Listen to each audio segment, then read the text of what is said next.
Então, pessoal, então vamos para vilãs. Vamos começar a parte de vilãs agora.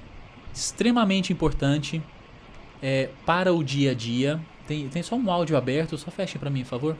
Extremamente importante para o dia a dia, porque nessa pequena topologia aqui, com 3 roteadores e 2 switches, eu consigo simular uma rede onde nós vamos segmentar em 3 vilãs, segmentar por departamentos, e cada departamento inicialmente não vai conseguir enxergar o outro, e cada departamento no final vai conseguir enxergar o outro para depois que nós possamos aplicar os filtros às ACLs. Não vai ser ACL hoje, mas a gente vai deixar no ponto para que uma ACL possa entrar em ação e começar a filtrar tráfego, ok?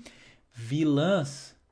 Opa, deixa eu só colocar uma outra tela aqui, senão eu escrevo em cima desse desenho. Vilãs, então. Vilãs, o que significa? Virtual LAN, uma LAN virtual. Dentro de um switch de 24 portas, por exemplo, uma porta, 2, 3, 4, 5, 6, eu quero que vocês entendam o seguinte.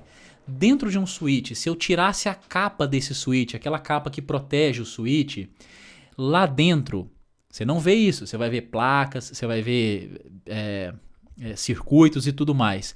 Mas eu queria que vocês visualizassem isso daqui, ó. Canos.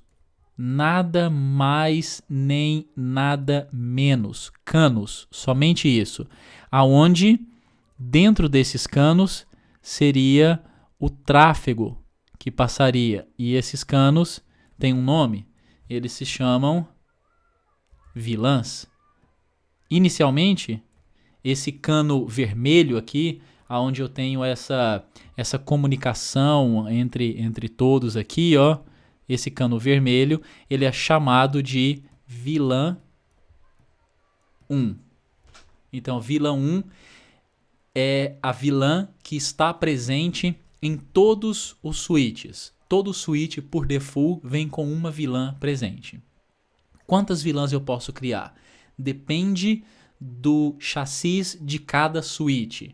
O 2950, que é o switch, o menorzinho da Cisco mesmo, ele suporta 64 vilãs. Algumas iOS dele te dão 128 vilãs. O que para um switch de 24 portas, você olhando 64 vilãs, já é o suficiente. Switches Layer 3, 3550, 3570, suportam 4.096 vilãs por switch, que é o número máximo de vilãs que você pode criar por domínio de broadcast, digamos assim, ok? Então o número máximo, 4.096 vilãs. Ah, eu tenho mais de 4.096 departamentos dentro da minha empresa, sem problema algum. Põe um roteador no meio, cria 4.096 vilãs desse lado, 4.096 vilãs do outro lado, e esse roteador vai fazer o roteamento entre essas vilãs, sem problema algum, tá? Então, o número máximo de vilãs para as redes de hoje em dia não é um problema. Agora, para que eu uso vilã? Para que ela foi criada? A Virtual LAN, ela tem basicamente 3 pontos principais. Primeiro, a flexibilidade. A flexibilidade que você tem. Você consegue fazer com que 2 switches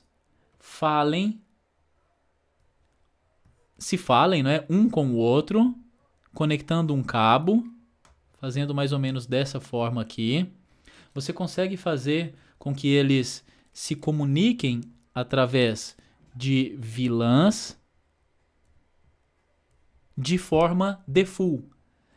Hoje, se você pegar 2 switches da Cisco, conectar um cabo entre eles, a vilã 1 de um switch, se eu tiver um PC aqui e um PC aqui, esses 2 PCs vão se comunicar, se eles estiverem na mesma subnet, é claro, eles vão se comunicar tranquilamente, sem a necessidade de nenhuma linha de comando.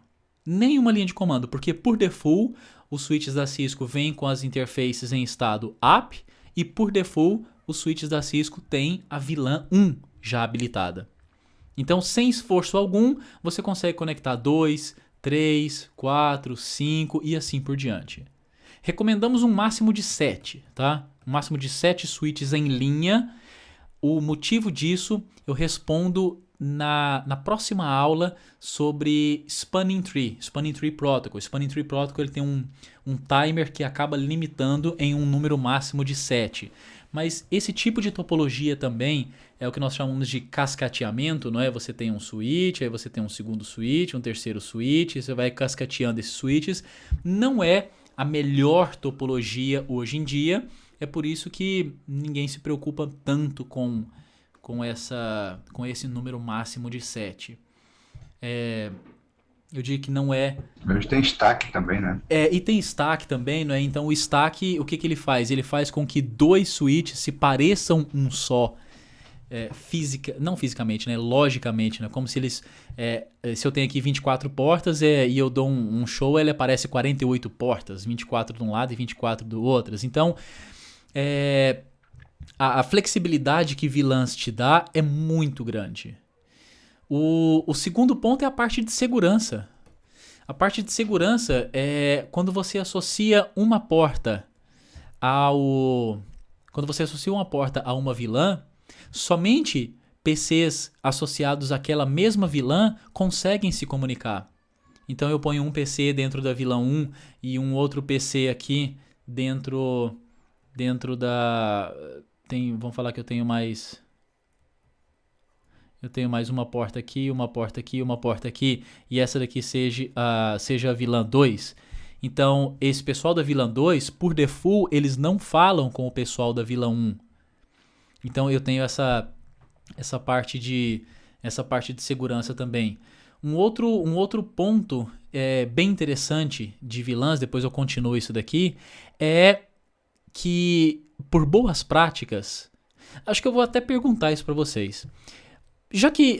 desculpa. O último aqui é a segmentação, tá? E eu vou falar de segmentação agora. Segmentação. Eu tenho 4 departamentos na empresa. Cada departamento com 50 PCs. Vocês estão acostumados com esse exemplo que eu dei logo nas aulas anteriores de subnetting. Eu tenho que segmentar. Devo usar para segmentação somente subnetting, somente VLANs ou subnetting e VLANs? O que vocês acham? Os dois. Subnetting e VLANs. Subnetting e VLANs. Subnet e VLAN. Essa é a melhor resposta. Essa é a melhor resposta. Subnet e VLANs. Isso mesmo. Subnet e VLANs. Por quê? Porque faz mais sentido você trabalhar com subnetting e VLANs. Agora, qual que seria a desvantagem de trabalhar somente com subnetting? Com subnetting, alguém pode trocar o IP de um PC e ele cair em uma outra rede. Ninguém evita isso. Quer dizer, você pode evitar através de regras, policies, né, do Windows, mas, por exemplo, se esse cara aqui tá na rede... Esse PC aqui está na rede 10 e esse PC aqui está na rede 11. Aí o usuário sabe trocar o IP, ele troca de IP e põe na rede 10. Se eles estivessem na mesma VLAN, mas sendo segmentados pelo IP, eles não estão segmentados mais, porque houve a troca do IP, a troca da rede. Agora, se eles tiverem, eu tenho um IP aqui, um cara na rede 10, e eu tenho um aqui na rede 11. E esse da rede 11 quer entrar na rede 10, aí ele troca de IP para a rede 10. Ele não vai conseguir porque ele não tem conexão entre as VLANs, eles estão em VLANs diferentes. E quem gerencia essas VLANs? O administrador de rede, nós. Nós gerenciamos essas VLANs. Como eu disse, você pode criar 4.096 VLANs por switch e a segmentação te dá uma flexibilidade muito grande e te dá uma segurança muito grande. Aí entram as boas práticas, que não caem em prova, mas nós temos que levar em consideração para o nosso dia a dia. Eu tenho 500 PCs. Quantas VLANs eu preciso para segmentar? 500 PCs, vou falar que eu tenho... não vou falar o número de departamentos, mas O que vocês acham que seria uma quantidade boa de PCs por vilã? Já pensaram nisso alguma vez? Seria o número de portas do switch Não. aí. Isso pode aguentar ou não? Pode ser baseado no número de portas, mas como você viu aqui, eu posso estender o meu switch com a mesma vilã e é como se fosse um switch só. Então, o número de portas não seria o crucial. Por que eu tenho a necessidade de ter uma quantidade menor de PCs por vilã? Broadcast. Broadcast. Domínio Isso broadcast. mesmo. Isto mesmo. Pensem só. Se eu pegar os 500 PCs e colocar em uma vilã, aí um PC envia broadcast. Quem responde? 499. Aí eu vou dividir em duas vilãs. 250 em cada. 250 em cada. Ok. Um envia broadcast. Quem responde? 249. Já está melhor. Quanto mais segmentada a sua topologia, melhor. Porque quando um PC envia um broadcast, ele consegue acertar somente quem está na mesma vilã. Ele não consegue fazer isso aqui, ó. O broadcast não sai de uma vilã e vai para outra. Isso não acontece. Ele consegue acertar somente quem está dentro daquela vilã. É por isso que a Cisco recomenda, tenta um número baixo, 50 hosts por vilã. Ah, mas meu departamento tem 100 pessoas. Ok, cria duas vilãs. Segmenta. Só fechem o áudio para mim, por favor, pessoal. Criem duas vilãs, segmentem as duas vilãs como sendo do mesmo departamento. Não tem problema, quem faz o mapeamento de vilãs é você. Mas entenda uma coisa, uma rede com 100 PCs por vilã, ela é o dobro pior do que uma rede com 50 vilãs, que é o dobro pior que uma rede com 25 PCs por vilã e assim por diante. Quanto maior o número, pior vai ser a qualidade da sua rede. Aí você pensa, tá, o que pode influenciar isso? Eu já fiz consultoria em empresas que quando a gente chega tem 3.000 PCs em uma vilã só. O broadcast disso é massivo. A rede é muito lenta. Só de segmentar, digitar 2, 3, 4 comandos em cada switch, segmentar os 3.000 PCs em, vamos falar por exemplo, em 10 de 300 ou em 100 de 30, 100 vilãs de 30 ou 10 vilãs de 300 PCs, só fazer isso, você não precisa de trocar nenhum equipamento, você reduz a quantidade de tráfego da sua rede drasticamente. Então, se você tiver um problema de performance, tenta analisar por cima quantas máquinas estão mesmo dentro daquela vilã. O número é muito alto, e se você reduzisse isso ao meio? Porque lembra do seguinte, quando eu tenho um switch e eu tenho um PC aqui embaixo, se esse PC envia um broadcast, todos os usuários da mesma vilã recebem, não é? Ótimo. Só que se eu tiver um roteador aqui no meio, o que acontece? O roteador elimina broadcasts. Então quer dizer, você isolou aquilo lá em um só switch. E não quer dizer que o departamento da vilã 1 não fala com o vilã 2, com a vilã 2. E a vilã 1 e a vilã 2, elas pertencem ao mesmo departamento. É porque antigamente vamos falar que os dois aqui têm 100 PCs. Antigamente era todo mundo na mesma vilã. Aí eu achei melhor segmentar em duas vilãs. Aqui tem 50 e aqui tem 50. Só uma sugestão, tá? Aí eu ponho um roteador aqui no meio e esse roteador faz o roteamento. Eu permito o roteamento da vilã 1 para a vilã 2. Gente, o usuário aqui da vilã 2, ele consegue se conectar com o usuário da vilã 1 aqui na mesma velocidade, com a mesma qualidade que se eles estivessem na mesma vilã. O roteamento é imperceptível. Os equipamentos hoje novos de rede, eles conseguem fazer roteamento que a gente chama de wire speed, que é na mesma velocidade do fio. Eles fazem o roteamento em hardware agora, não é em software mais. Então, a gente briga na casa dos microsegundos aqui em ter um roteador no meio ou não ter um roteador no meio. Não ter um roteador no meio é microsegundos melhor do que ter um roteador no meio. Mas olha na imagem geral a vantagem que você tem em segmentar uma topologia grande. Pensem nisso, tá? Pensem sempre nisso na hora de implementar ou agora na rede já existente em o que você pode fazer para melhorar a sua topologia. Perfeito? Dúvidas até agora? André, uma pergunta. Sim. Cara. Uma pergunta. É o Vinícius. Questão de cenário mesmo que a gente tem na nossa empresa.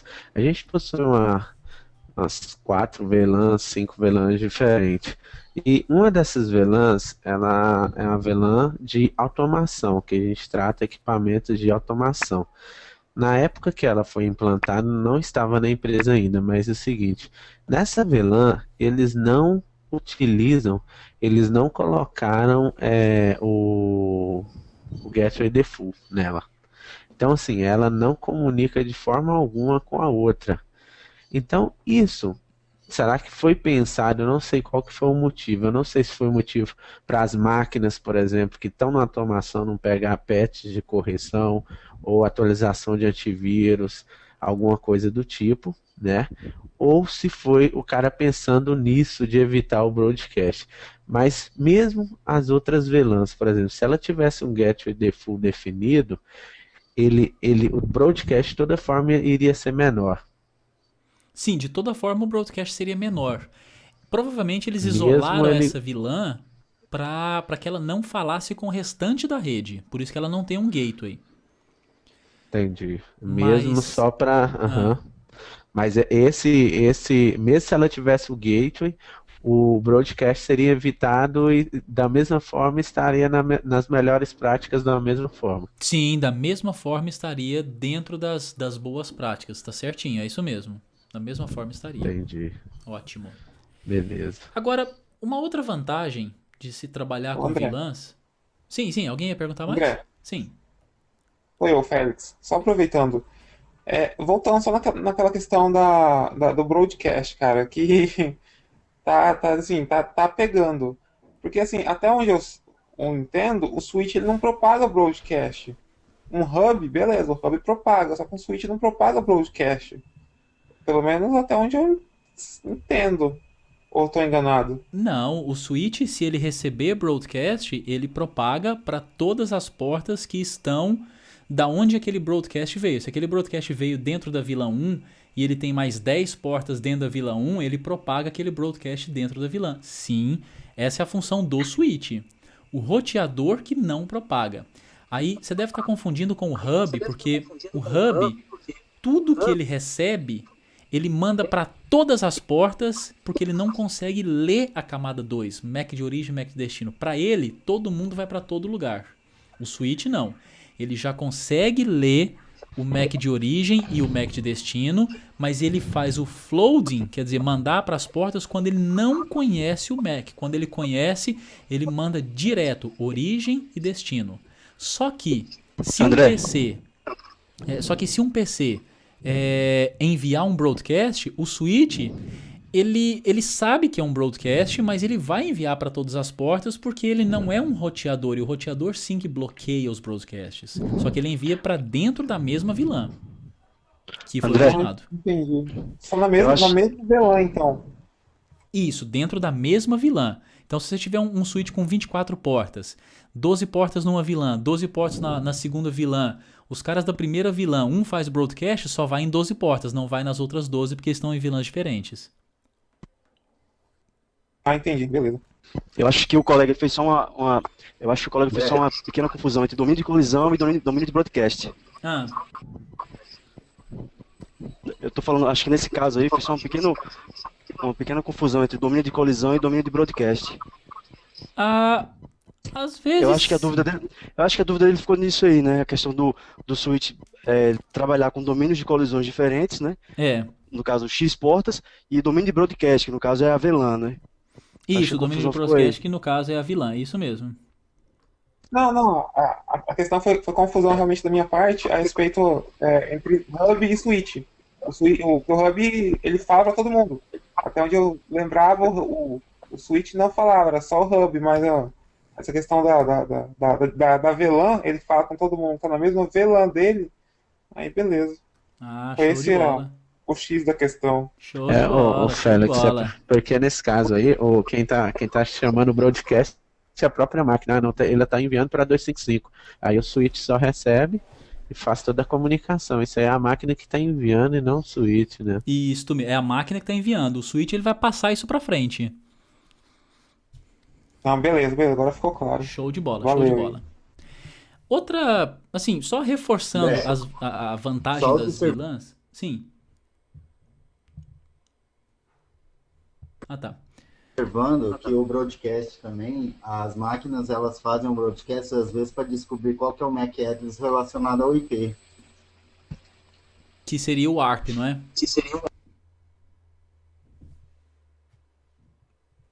Isso mesmo, isso mesmo. Bom, então, só colocando um pouco mais claro aqui o que seria o trabalho de 2 switches com vilãs.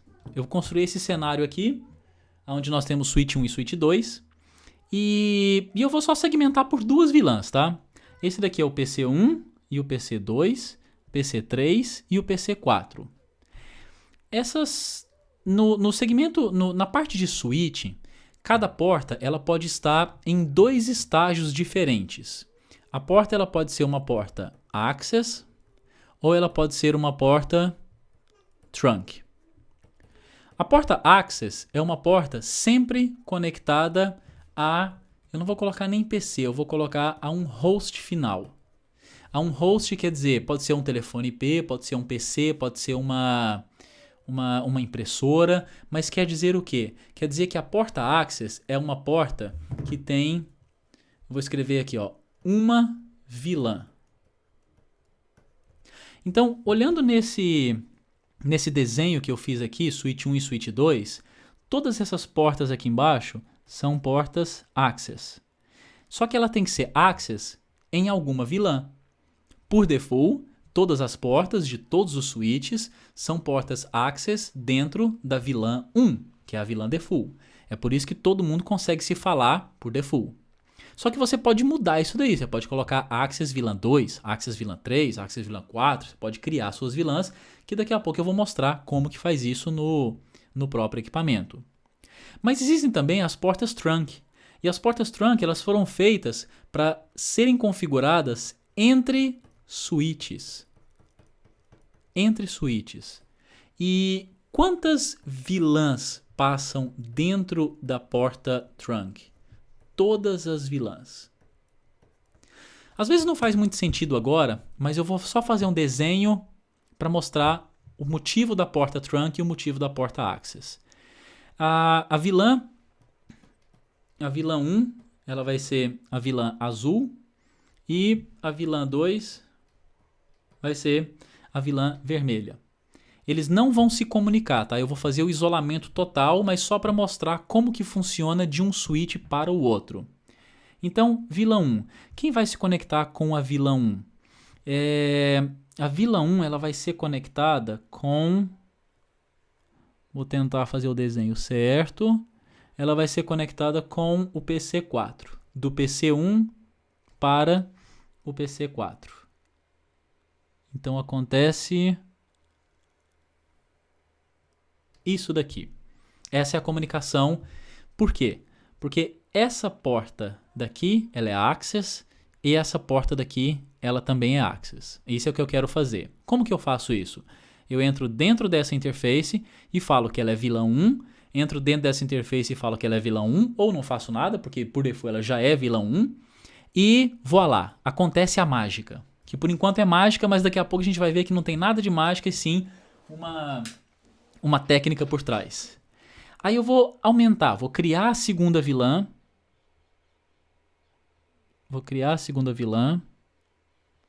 E a segunda vilã vai ser a responsável pela conversação entre o switch 2 entre o PC2 e o PC3. Então, quantas vilãs tem nessa primeira porta? Uma vilã, uma vilã e uma vilã. Mas esse link aqui, ó, pessoal, é um cabo de rede só. Eu tenho um switch, um outro switch e um cabo de rede. Eu desenhei esse espaço grande só para mostrar as vilãs passando lá dentro. Uma vilã, uma vilã, uma vilã, uma vilã, porta access. 2 vilãs. E se eu tivesse mais? Vilã 3, vilã 4, vilã 5, quer dizer, todas as vilãs, essa porta é uma porta chamada porta trunk. Como que a porta trunk é configurada? Primeiro, quando você conecta um switch ao outro, ela automaticamente vai para trunk. Simples assim, é de forma automática, ela vai para trunk. Daí, você conecta um PC dentro... Você conecta o PC na porta e a porta vai para access. Automaticamente também ela vai para access. Sabe por quê? Não tem mágica nenhuma aqui nessa definição de porta access e porta trunk. Essa é a definição, mas como que o switch sabe quem é quem sem que você configure? Tem como configurar? Tem. Você pode configurar manualmente. Eu quero essa porta access, eu quero aquela porta trunk. Além de ser passível a erro, às vezes não é o cenário configurar manualmente. Muitas vezes é o cenário configurar manualmente, mas às vezes, algumas situações não. Agora, como é que o switch detecta isso? Esse ponto de porta trunk digamos assim, é regido pelo protocolo chamado DTP. DTP significa Dynamic Transport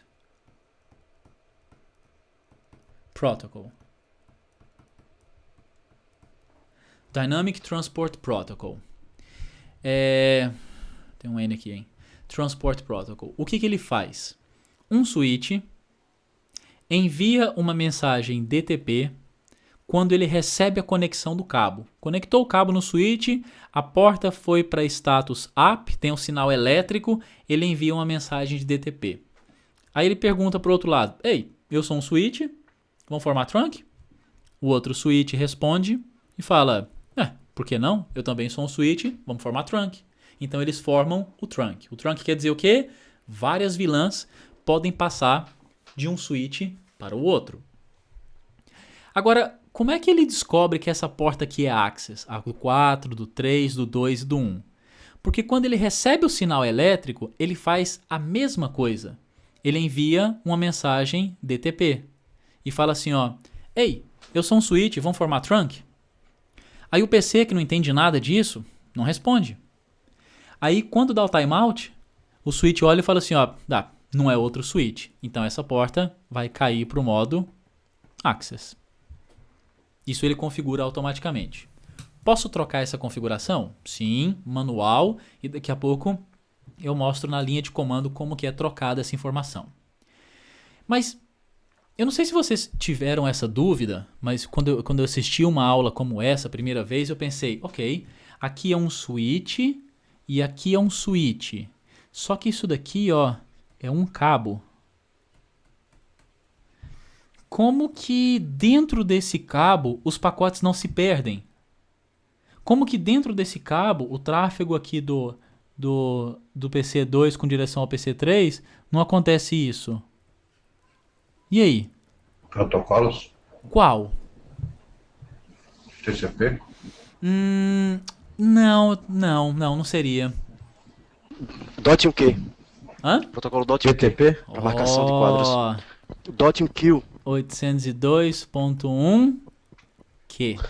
É um protocolo chamado de Dot 1Q. Dot 1Q. Dot 1Q, não é?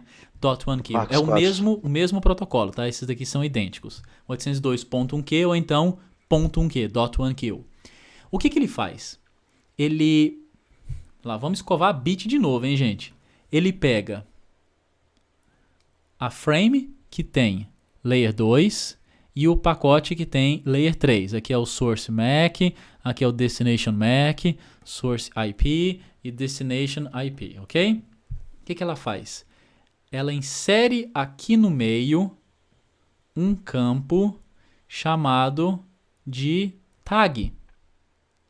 E dentro dessa tag tem uma informação com o número da vilã. Por exemplo, vilã... Deixa eu só aumentar o meu campo aqui. Por exemplo, vilã 2. Ótimo. Vilã 2. Então ele adiciona... Deixa eu colocar vilã 1 aqui. Não, vilã 2. Vai, vilã 2. Então ele adiciona de vilã 2. Então quer dizer, o tráfego está saindo aqui pela vilã 2, ele não recebeu ainda. A partir do momento que esse switch 2 recebe a frame na porta de saída, o switch 2 adiciona a tag dentro da frame. E essa tag fala, essa frame pertence à vilã 2. Ela veio da vilã 2. Quando ela chega no outro switch, no switch 1, o que ele faz? Ele lê a tag. Quando ele lê a tag, para falar a verdade, ela se bagunça aqui no meio. Quando ele lê a tag, ele fala, veio da vilã 2, por acaso eu tenho vilã 2? Tenho. Então você vai nesse sentido aqui. E além de tudo, ele fala ainda, você vai para qual Mac? Eu vou para o Mac C. Mac C está conectado na porta 0/0. Quer dizer, ele olha a tag da vilã e olha o Mac. Imagina o seguinte, imagina que essa frame vai para o Mac D, e o Mac D é o 2. Só que ela está com tag de vilã 2. O que o switch vai fazer? O que vocês acham que o switch faz? Ele descarta, porque ele está querendo ir para uma vilã que não está associada àquele Mac. Quer dizer, chegou uma frame no switch 1, bem aqui, com Mac de destino, D. Mas por algum acaso ela está com um tag de vilã 2. Aí o switch olha e fala assim, não é por nada não, mas o Mac D, ele está associado a vilã 1. Como é que você quer ir para vilã 2? Não, você não vai não. Ele vai lá e, descarta a frame e não envia a frame. Porque se ele enviasse, ele quebrava a regra de trunk. Ele quebrava a regra de vilãs. Quer dizer, sai de um equipamento em uma vilã e entra no outro equipamento em outra vilã, baseado no Mac. Então ele checa o Mac de destino e o número da vilã. E o número da vilã é dado através de uma tag que se chama 802.1q. Existe uma outra tag que não é utilizada, que se chama ISL. Então nós temos duas, né? ISL ou 802.1q. A ISL, para falar a verdade, pessoal, ela é proprietária da Cisco. A Cisco que criou esse sistema de tag. Aí a 802.1q, ela é IEEE, quer dizer, ela é aberta. Ela funciona em qualquer tipo de switch. Todos os switches da Cisco, todos, sem exceção, tá? Utilizam qual tag como sendo default? A proprietária ou a aberta? O que vocês acham? Aberta. Certeza, aberta. Aberta. Ele não usa a própria tag proprietária. Primeiro, porque ela é obsoleta.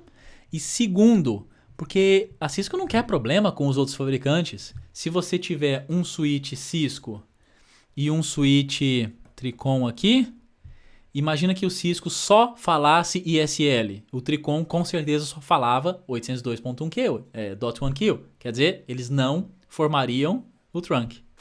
Mas, como a Cisco leva o 802, o .1q como sendo default, e os outros fabricantes também o .1q como sendo default, eles conseguem fechar trunk entre dispositivos de vilã diferente. Entre dispositivos diferentes na mesma vilã. Então eles conseguem se falar. Eles falam a mesma língua. Sim? André, deixa eu fazer uma pergunta para você. Nas caixas hoje em dia, o pessoal é comum ter uma porta para trunk ou uma porta para interconexão de switch separada, até do lado de trás da caixa, ou não, ou usa qualquer porta que vem no switch mesmo? Boa pergunta, Paulo. Depende do chassi do switch. Se eu falar de um 2950, que é um switch de 24 portas, 100 megabits por segundo, qualquer porta pode ser access, qualquer porta pode ser trunk. Mas se eu falar de um 2950T, onde ele tem 24 portas de 100 megabits por segundo mais 2 portas de giga, aí a gente opta por essas portas de giga, por ter maior velocidade, serem as portas trunk, e as outras serem as portas Access. Mas depende muito do chassis.